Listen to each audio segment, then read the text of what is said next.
Hi, West African College of Surgeons and Community. Thank you so much for having me here today. My name is Pamela Sheeran. I'm the Vice President at Smile Train for Strategic Programs and Partnerships. It's a pleasure to be here to talk about global cleft nutrition initiatives at Smile Train. And we like to hashtag that as advancing cleft nutrition. And we encourage you all to share this presentation, of course, learn from it, reach out, ask questions at the end of it, and feel free to just to be in touch with myself or any of my colleagues from Smile Train who are going to present to you today. So without further ado, I want to give you an idea of what my introduction presentation is going to cover.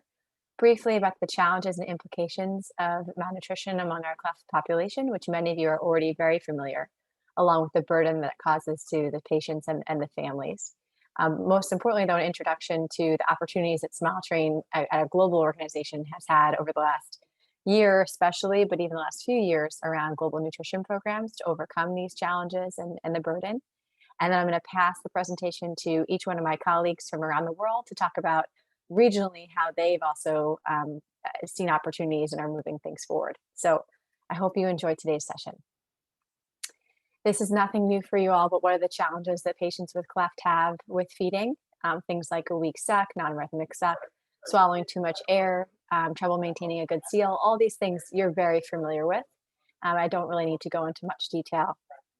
But at the community level, you're also familiar with the challenges they have around stigma and the lack of local knowledge about cleft, lack of resources and training within local cleft teams, and also within the larger network of nutrition organizations that are working. They don't see cleft as something that they know or are trained in how to manage. And so often we see our children falling behind drastically. And it's a very dangerous, slippery slope for them. And as you know, it can delay surgery and cause much more complications for them in their life ahead. Back in February, Smile Train's consultant and advisor around nutrition, Barbara Delage, presented to you all about her paper that she's done with Smile Train, looking at the burden of malnutrition across our cleft population. I encourage you to watch her webinar from February. It's on the Smile Train program's YouTube site.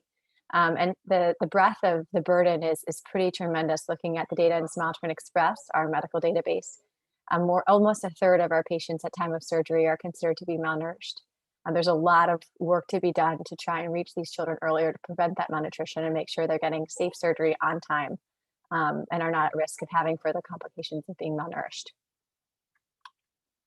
So how do we avoid all of this, though? It's the idea is that we have to make sure we're getting to the mothers and the babies in a timely way. We have to make sure that the mothers have feeding counseling from the start so that any complications they have with feeding, they can be overcome, that they're managed and monitored all throughout the time up until primary surgery.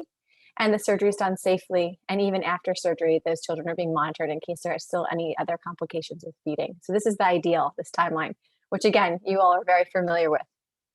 And how do we get there? This is really the crux of our presentation today. What are the ways that Smile Train's trying to make sure that that burden, that 1/3 of our patients at time of surgery that consider to be malnourished can go down? And also all the patients that have not gotten surgery because they're hidden, because they're not surviving, they're not reaching surgery because of their malnourished state. How do we get to them?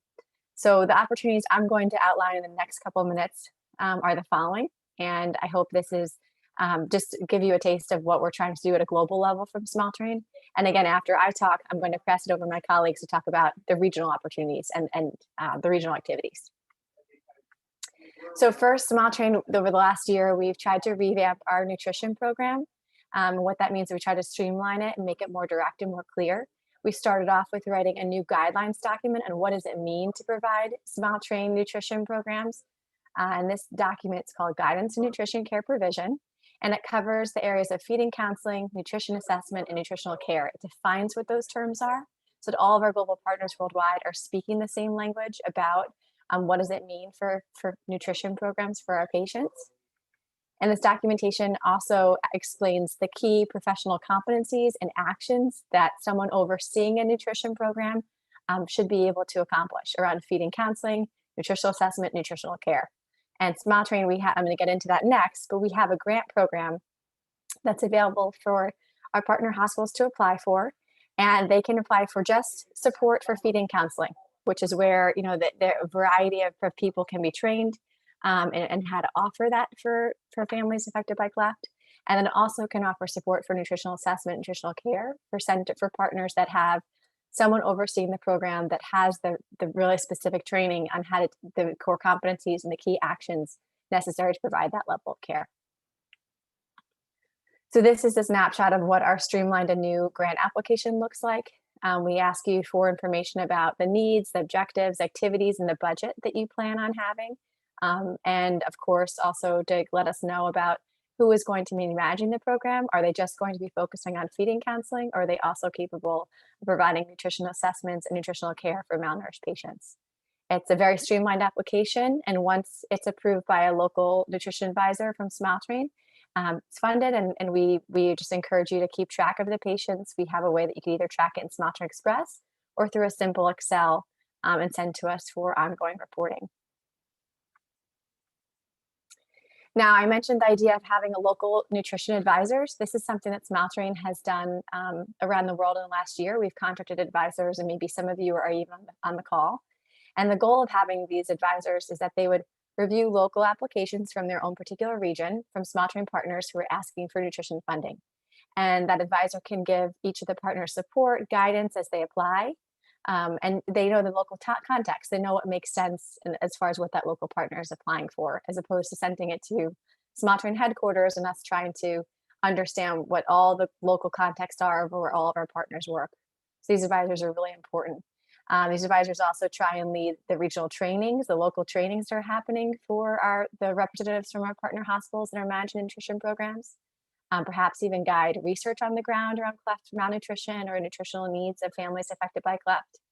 And they also can help us continuously adapt the guidelines documentation you just saw, the application process, to make sure that's always constantly getting better and easier for our partners to receive this kind of support so they have the resources they need to provide nutritional care to families affected by cleft lip and palate. So as you can tell, this role is extremely important. This is something new for us this past year, and we're really very excited about the role that nutritional advisors will have, and know that they'll really help us be able to scale and support more of our global partners with nutrition programs. And finally, another tactic that SmileTrain is trying to do globally is help our regional, but also global organization partner with other global organizations that focus on nutrition, so that we make sure that we explain what is a cleft, and how, making sure that when they do their own nutrition trainings and plannings of their own programs, or perhaps for a general population of children, they know that cleft children can be included, and that there maybe are some adaptations around feeding for them, but they could be included, and there's no reason why they should be excluded.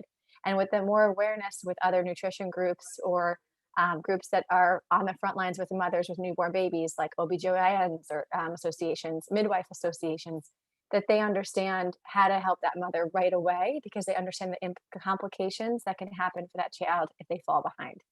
So at a global level, we're trying to help create more advocacy, more partnerships with other organizations related to nutrition or to newborn care. And we're also supporting our regional programs to do the same. And finally, we also have, at a global level, tried to work on more training programs, so that we have set curricula available for our global partners to leverage and to be able to learn about feeding and nutrition.